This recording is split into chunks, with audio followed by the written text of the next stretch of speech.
Hey, it's David here from Freedom Founders. The question today is about passive income. What is passive income? Define it. So passive income to me is money that's earned with minimal activity and minimal ongoing management or oversight by the investor.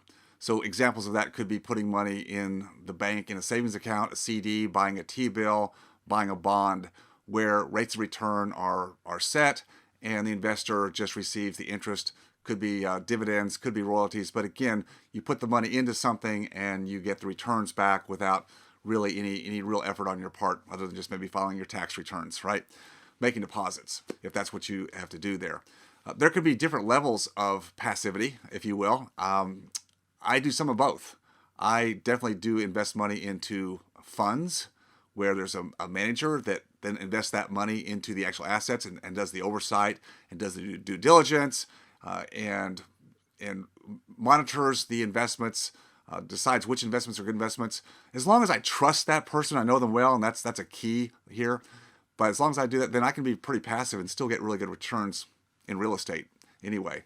Syndications, similar. Instead of a blind fund, syndications, again, pool money. So you can be very passive. You put your money in to a syndication as a member of an LLC, and then you have a manager, a deal sponsor, who goes and then acquires the asset, commercial property of some kind, and then manages it and pays back the investors based on the participation agreements therein. In real estate, again, there can be a higher level of activity, and this is where I think the word passive falls outside of the realm of passive. It's active. So buying rental properties or fix and flip. Some people try to do that outside of their profession, a side gig. I think somebody mentioned, side gig, so I'll do the side gig.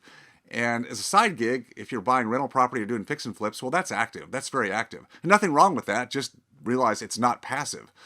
When you're typically younger, and you have more time than money, then you're going to be a more active investor than you would be when you are a little bit later in life, when your time is more valuable doing what you do in your career, your profession.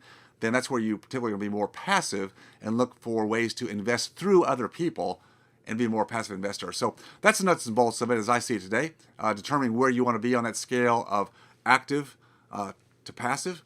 It all depends on you and your risk tolerance and really who you know. That's what it comes down to. So hope that helps today. Remember, always stay focused on your freedom. See you next time.